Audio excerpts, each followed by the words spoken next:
Welcome back, everybody. It's me, it's Sam, a different Sam, but you saw him last round, and we are going to be playing some Verdance on stream. This is going to be The fun. myth, the legend, Yep. the absolute, boogeyman, I guess, of the Living Legend format at this point, right? Yeah, it is the deck that has really come up the strongest in this new Rosetta meta, with Rosetta releasing and the ability to amp up your weapon. Now, as a wizard, Kraken's Aether Vein has really stormed to the top of the meta. It's a deck we haven't seen on stream yet, Yep. but this is the moment that we could perhaps see what all the talk is about. So I don't know what the Verdance is up against yet. It's going to be against an Iyslander. Oh, Which is really funny because Kraken's Aether Vein is Iyslander's signature weapon. it is. Never played an Iyslander in the CC meta, and still not being played in the Living Legend meta, but it will be used against her in this matchup, which is going to be, I'm sure, an insane wizard matchup. Right. Yeah, this is going to be actually pretty interesting because, of course, if you don't know how Kraken's Aether Vein works, it deals damage at instant speed, and for each damage that it deals, you draw that many cards. So up until this point, it has always only ever dealt one damage and allowed you to, if it deals damage, draw a card, which means someone only ever has to stop it via AB1. Mm-hmm. But now that you can amp your weapons with all of these new cards from the new Rosetta set, it can deal a lot more than one damage. So with Verdance being able to play that, it's going to be really interesting to see how many cards we actually see drawn. Yeah. But, and this is a big kind of pause here, Iyslander can disrupt in very real ways, right? As we saw in the last game, there's a little card called Channel the Bleak Expanse that says you cannot draw cards. So if you tuck that in Arsenal on the big pop-off turn, you're going to be drawing not 20 cards, you're going to draw nothing. Yes. So I think that actually is a really interesting interaction that we're going to see here. And it's kind of like your classic wizard battle where you're always trying to be not the first person to make the move, right? Yes. And you would know that better than anyone. I mean, you've played your fair share of Wizard games, I'm sure. I have indeed. Wizard is, I'm a fan of Wizard. We'll put it that way. I'm a big fan. So Iyslander here and Sage back on stream again. Mentioned previously, Sage was in the top 8 of yesterday's battle, hardened at Milwaukee here at the Proquest Plus, trying to make that same charge forward into the top 8 here on Iyslander and having to stare down Logan, which, presenting perhaps the best deck in the format, and it's what a lot of players are saying, a lot of people are saying, and repping the Verdance shirt that was available at Tampa Bay for the world premiere. Yeah, interesting to note that Sage was playing new yesterday in Classic Constructed, which I actually kind of find to be kind of the similar reflection of Iyslander in the current Classic Constructed meta, also featuring heavily in Disruption and in a lot of hand targeting. So a lot of those skills transfer back and forth between new and Iyslander, but we're in a very different world right now. The patterns and the plays that are going to be happening here have never been seen or done in the history of Flesh and Blood. Yeah, you mentioned it on the top. We haven't seen this on stream. I think you mentioned that you hadn't seen the combo fully play out yet. Not in person. So this is the moment. Now, understanding at least a little bit of how this is going to go, if you are sitting in Sage's chair, what do you think you're doing for the sideboard? If it's me, I'm looking at okay, I need to find Disruption early. Yeah. I need to park it in the arsenal or have it maybe at instant speed. Whatever I need to do to either stymie or slow down, a pop-off turn from Verdance. That's what I'm thinking. Is there anything that you're thinking? Yeah, I really think that the both of the channels, Channel Link Frigid and Channel the Bleak Expanse, will really help aid in slowing down the ability that Logan has in popping off, healing, and presenting any kind of long-term value. I believe that the big pop-off turn centers around Rampant Growth, which is an insane card, even in Classic Constructed, as we saw yesterday with Count Your Blessings Verdance and even with Levi's mid-range Verdance. Rampant Growth is a very powerful card, and I think that this deck is going to leverage it better than any of the things that we could see in Classic Constructed because largely of Kraken's Aether Vein. Yes, indeed. Now, the volatility of this combo from Verdance is there. I mean, the deck itself is really built around, it depends, because this is still early days of tinkering with this deck, but it's really built around trying to get this to go as big as possible and hit this combo. As you can see, these are not the equipment that you would normally see Verdance run. You've got Mage Master Boots. You can pop that Mage Master Boots and gain an action point, essentially is how it functions. Hold Focus, a card, a literal common from this new set that allows you to just amp 1. And then you have Plume of Evergrowth for the combo, as well as Blossom of Spring. Over on the other side, keep in mind, it's a large suite of AB, so perhaps uniquely suited is Iyslander to try and stem the tide of growth that might happen from Logan. Yeah, I think of a lot of the decks and a lot of the heroes currently in the format, Iyslander might have one of the better tool sets to try to handle or navigate this matchup between the Arcane Barrier and the Disruption. And also, as you noted, there's a significant lack of Arcane Barrier on the Verdance side. That might not matter if you're healing 100 life, but we're going to have to see, because the thing that I'm most curious about, too, is what do you do with 20 cards after you draw them? Do you just heal a bunch? Do you like place a bunch of snapbacks? Like, what are we going to follow up with? Usually you kill your opponent, but it depends on the deck building on how you actually go about doing that. Nevertheless, this is a fine turn 0 play. Channel the Millennium Tree coming down, moving into the arsenal, over pitching for that Channel Millennium Tree so that you can get that flow counter. And this is the moment that we really see the deck start, and Sage starts things off with an energy potion, considering the pass. Now, Logan's staring already at the first Rampant Growth, which is really huge to get this into the cycle, because Plume of Evergrowth is once considered more so a draft chaff card from Tales of Aria, now an insanely powerful card in the Earth Heroes, because it says you can pay 3 and add an Earth card back to your hand. That combo is largely going to be revolving around getting a Rampant Growth into the graveyard and then being able to cycle it back up to your hand to play 2, maybe even 3 in one turn when you really want to pop off. Taking the 2 from the Waning Moon after the play of the Energy Potion, there are cards still in Sage's hand available to Arsenal, sliding the playmats over to better center things so that we can all have, better viewing privileges. Stormstriders on the side of Sage, not Stormstriders on the side of Logan. Of course, Mage Master boots, not something you would normally expect. I have seen players play this deck with Kraken's Aether Vein and still play out Stormstrider so that you can follow up. But basically, a second action point is what Mage Master boots is acting as anyway. Yeah, and it looks like this next turn coming up here, we have a lot of life gain in hand too already. So just already trying to kind of load up the grave, because notably, you do want the Verdance trigger, I imagine? Or does this deck not even want Verdance to be online? Does it need it to pop off? No, it does not. You can kill your opponent on turn 2. You can kill your opponent with the right combination of cards. You can just send massive damage, even as early as just the right draw. Hence the Blossom of Spring. Exactly, right. So we do see that Channel the Millennium Tree is going to activate. I believe it is a start of turn trigger, so it is going to amp for 3. Oof. And then the consideration already feathering that Rampant Growth life, got a Sigil in the hand as well. Truce available, but most likely to be pitched this turn. We already have some capacity to draw insane amounts of cards if the line is taken. Yeah, I'm just putting it together now. Between the Sigil and the Fruits in hand and the Rampant Growth, not only are we amp 3, we're going to be amped 6 more on top of that. Yes. So that Kraken's Aether Vein is coming in for, what is that? What? What's my math here? We have the amp 3 on the Channel the Millennium Tree. This is a Sigil. It's going to gain 3 life. There's the Fruits of the Forest discard. It's going to gain 2 extra life. So we're up to 5 life gained on the turn. Logan feeling healthy, far healthier than he did beginning the game already at this point. Considering the play, there's the Rampant Growth life, going to gain another life, up to 6 life gained on the turn. That would mean that Rampant Growth is amping 6, plus the 3 amped from Channel the Millennium Tree, meaning that we have a total amp of 9. That's before you consider on hold focus popping there to amp for 10. That would mean Kraken's Aether Vein would push through for 11, pitching the Truce left in hand. In doing so, if it goes over, let's just say all damage is taken, which would be terrifying, you would draw 11 cards.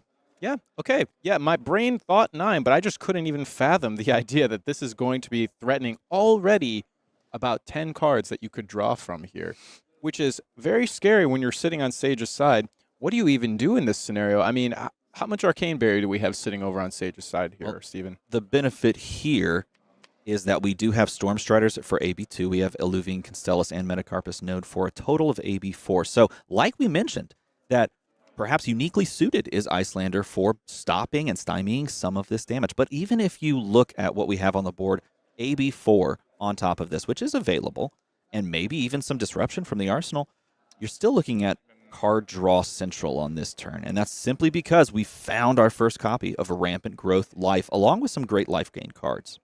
Yeah, I mean, already the math here is going so far beyond my head as, a aggro player. But the proposition of AB4, and this player is still going to be able to draw 6 cards is insane to me. I have just never seen anything like this in my years in the flesh and blood space. I am just so excited to see where this turn goes after we're drawing potentially 10 cards here. So here's Kraken coming across. No hold focus, so it's just for 10 Arcane. There's the pitch for the AB4. Now, Sage was considering options, possibly looking to do some disruption from the arsenal. Going to pop the energy potion that they found on turn 1. Interesting. Later on turn 1 so that you have extra resources floating. Also, notably, it looks like Sage is playing the Iyslander variant, which I believe in our last game that we watched, that Iyslander was more arcane-focused with just kind of playing Command and Conquers. So here, I'm actually wondering if those Wounded Bulls and those attacks are going to become beneficial or maybe detrimental based on the hand compositions here. So 6 damage coming across, drawing 6 cards. Let's take a look at the draw.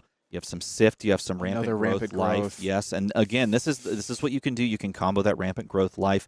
You can, of course, because this is at instant speed, we haven't used the action point yet. Kraken's Aether Vein, an instant speed card. You can draw more cards off of Tome of Fiendal here. You can pop with the boots to draw more cards past that. If you can gain more life, amp more with another copy of Rampant Growth Life, and then find a spell, you can just send that for massive amounts of damage. And think of it like an OTK, maybe even like a Kano-style list where you're trying to put this combo together, except that you have all of this dig now that we're in the Living Legend format. You can play all the tomes, you can play all the books. Always are allowed to pass. Sage always offering, just pass here. You already did 6 damage, you drew 6 cards, you can just pass your turn here. Well, the crazy part is you could pass and have higher intellect, higher cards in hand than your intellect if you did. Yeah, and Logan might opt to say, yeah, that's not a bad idea. I have the second Rampant Growth already in hand with the one engrave. And keep in mind as well, Plume of Evergrowth in play available, so you can pull that Rampant Growth from the graveyard if you wanted to play another copy of Rampant Growth, maybe the other copy of Rampant Growth from the hand. And so we have even more life gain. And now we're seeing those Mage Masters come in hand with the Tome of Fiendal, recently banned from Class Constructed, showing its stuff here. Not only does it offer the draw 2, but if it was played from Arsenal, it's another source of life gain. And oh man, if you have 20 cards in hand, that's going to heal you a minor 22. All right, so we need to keep a running count. I believe 6 was the amount that was amped off of the first copy because we've gained 6 health, but now we are up to 9 health gained on the turn. Now we are up to 12 health gained on the turn with the Sigil play here. There is another copy of Rampant Growth. I believe there's 2 copies of Rampant Growth. All 3 copies have been found here. It's turn 1. Technically, it's, I believe, turn 2. Turn 0, 1, 2, so this should be turn 2. But Plume of Evergrowth. I see. It's turn 1 and turn 1 respectively. So this is the second turn of Logan's play here, going first. Plume allows, if we pitch a blue, to grab that Rampant Growth. So we can actually go 4 Rampant Growths on a singular turn. Yeah, and I mean, if I'm Sage here, sitting here, hand in or head on hand, I am feeling the same way right now, just absolutely flabbergasted by what is going on right now and the potential. This could just end here. There is, it very likely could. There is a spell in hand that is important to note. The amp here as well going to come across. So we have 14 life gained, but this will amp by 1 thanks to the hold focus play. We've already used Krakens. So the draw has already taken place. Keep that in mind. But the pitch here for the Plume of Evergrowth is going to allow us to grab another copy of Rampant Growth Life. Return Rampant Growth Life to my hand. All right, and we're seeing it already. We have double Rampant Growth in hand, so that's going to be insane amounts of amp here. Both halves of So again, help me out with the math here. Gain the life. This gains up to 15 life gained on the turn. And then hold priority on Rampant Growth. And he's going to wait on the first part, which is the Rampant Growth, because you can play the second Rampant Growth Life in response, melding it, allowing you to gain another point of life. And yep, there it is, going to resolve both halves of this version of Rampant Growth. Remember, both halves are, in this case, an instant. So you're going to start with the right side first, thanks to the meld card rules. Going to gain a life there. So we're up to 16 life gained. Ooh, the Storm Striders are coming out. We're going to try to put an end to this so we can prevent some of this insane amount of damage.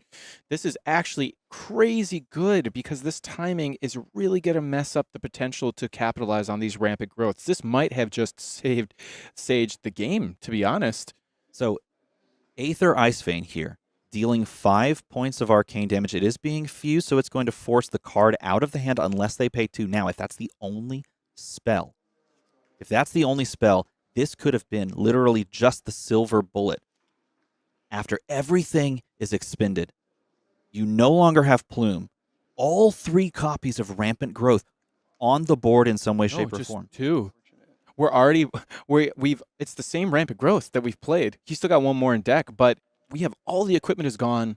Plume is gone. Yeah. We literally have just been Uno reversed by the Iyslander. Exactly. And like we said, it's always dangerous as the wizard to strike first. And now we are seeing that punish coming through massively. And although we're breaking the Storm Striders here, which is a huge win, Logan has lost almost everything in regards to equipment, in regards to the combo turn. But, you know, we still have Kraken's Aether Vein. And look at this. You've gained all your life. You've done the combo, but the option to pass is there. Now, this was all sort of face up in the sense of if I don't have another spell in Arsenal, this is the moment to strike. And that right there was perhaps a game-winning play. Now, I am just super excited to see where this game goes. Yeah, because now we're just going to have to play. Okay, despite what happened, Logan is sitting at 51 life. Yes. There is still an insane amount of life gain in this deck. And Sage, even though used and expertly stopped that insane combo, we're still just sending a Wounded Bull for 8, which at 51 life is nothing. Keep in mind, this deck is very volatile. When you've popped all of these tools, now you have to kind of build everything back from scratch. If you've burned through 2 of your Rampant Growth life, the combo doesn't function very well. So now you have to cobble together all of these pieces, like these sifts that don't really do much, except maybe on that combo turn, you know, send things up. If you're playing Arcane Twining, that can help you amp the staff. This second copy of Channel the Millennium Tree, which we're going to pitch to here, allows you to Kraken's Aether Vein for value. You still have the capacity to go wide, and that's another fantastic card there. If we jump down to Aetherize, that's a way to stop the counterplay that you might be facing down. That's going to present some very interesting interactions as the game goes on, because now we're going to have the double wizard of Sage trying to disrupt, and that disruption being disrupted by the Aetherize. And this is just going to be crazy as we continue on to the second cycle. Because So as the pitch is maybe, oh no, a Whisper of the Oracle, allowing for an opt here. Again, these generic cards that are really sort of like these glue cards where you're trying to like sift or whisper, find the pieces of the combo that you need, now are really not functioning on the same axis without most of the combo pieces there. An interesting consideration, looking back at that previous turn, if you know, kind of pinned your opponent on having a massive disruption, sort of Uno reverse, as you said, maybe you choose not to play the Heartbeat of Candlehold and you just amp the Heartbeat of Candlehold, or try to play around the possible disruption and keep the single spell in hand, but choosing to play it out there. Going from 16 to 13 life gained might have still won you the game. You're right. Yeah, just to hold back cards so that you can make sure you can still play through that classic disruption.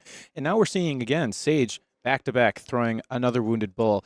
Good thing about Wounded Bull is Sage's life is definitely going to be lower as this game continues to go on. So Wounded Bull promises to most likely always be live as this game goes on. So looking at the silver lining here, Wounded Bull still being a classic, wonderful 2-for-8 kind of card here.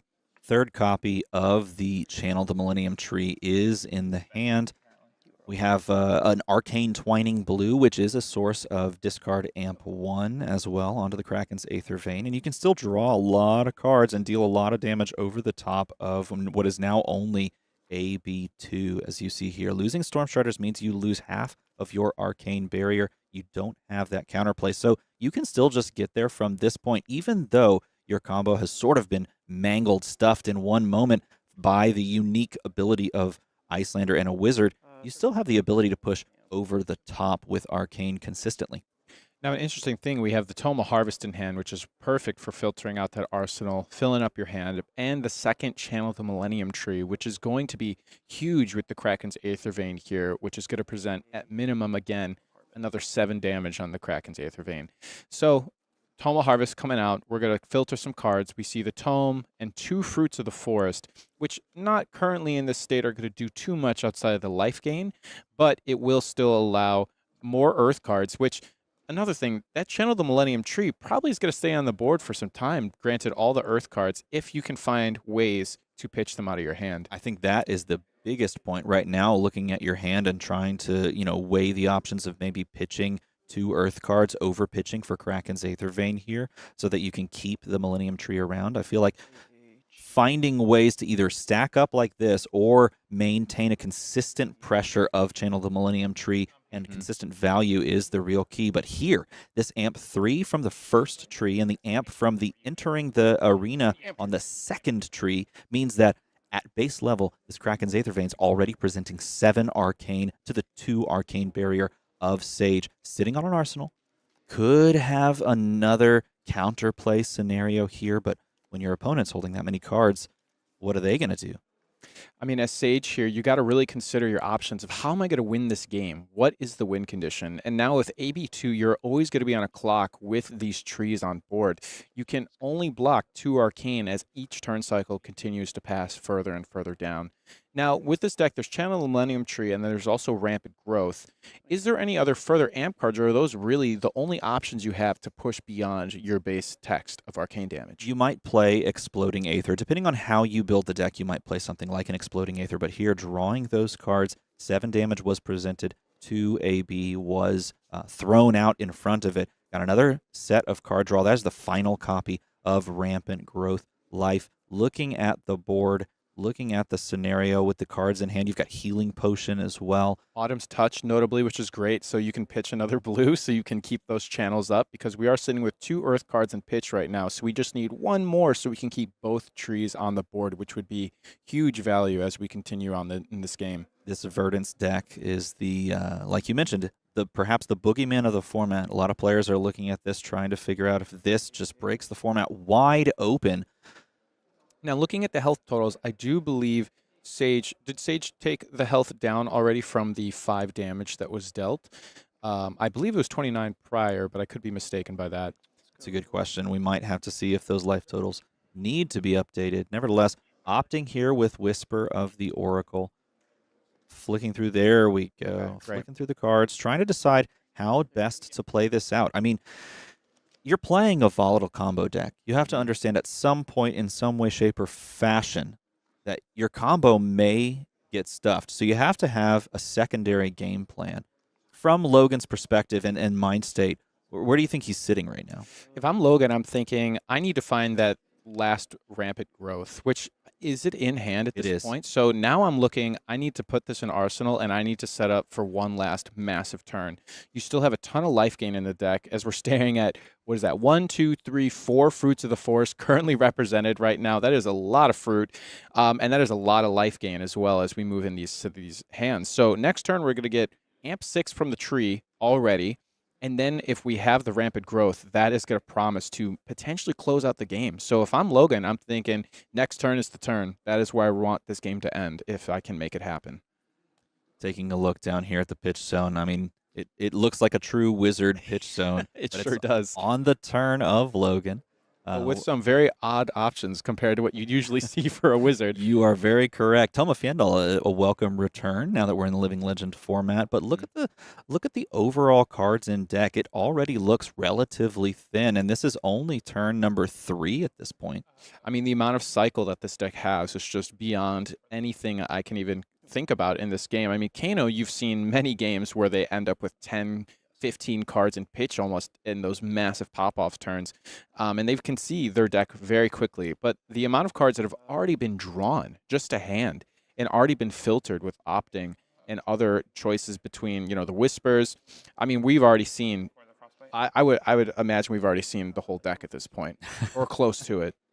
Yeah, you're not wrong. At this point, the amount of cards that have been drawn over the course of these 3 turns is mind-boggling. It really is. There's never been a deck that's been able to do this in Flesh and Blood. But Sage also doing their best Verdance impression by blocking with the Fandle's Fighting Spirit, healing a modest 1 to help us get out of this predicament. That could maybe that 1 health can save you to get out of this next turn of the Rampant Growth. But Sage just opting to put their card in Arsenal and just hope that next turn is not going to present too much of an issue. But as we know, this is probably going to be an insane turn, barring no life gain, which it looks like this hand does not do too much with the Rampant Growth in Arsenal.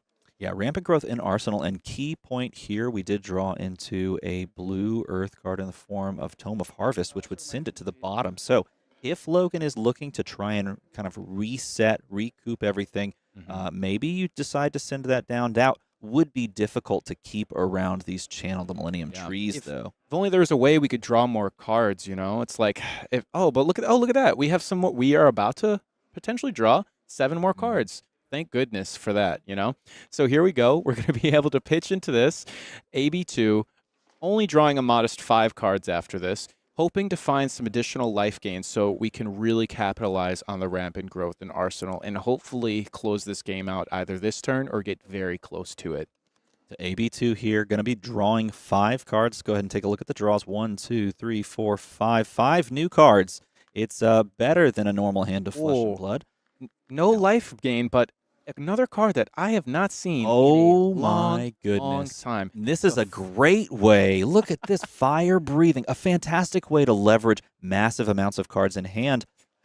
Now, for those of you that don't know what fire breathing is, because, you know, when have you last seen this card played? It is a 2-cost, 3 attack that has an instant that you pay 1 resource and it will gain 1 attack per the amount pitched. And oh my gosh, we also have the first strike card, Thrive is coming across. That is going to double all of the damage that is gained from this as well, I believe. So if you're looking for a way to put physical damage on the board without burning through cards, I mean, you're really giving up 2 cards here. You're playing Fire Breathing, you're playing Thrive, and Thrive is just going to do massive, massive damage right here. So let's see how much is pitched into, and he's just going to pitch 3, 6, 9, 12, 13, 14, and Thrive is going to buff every time. Can you believe it?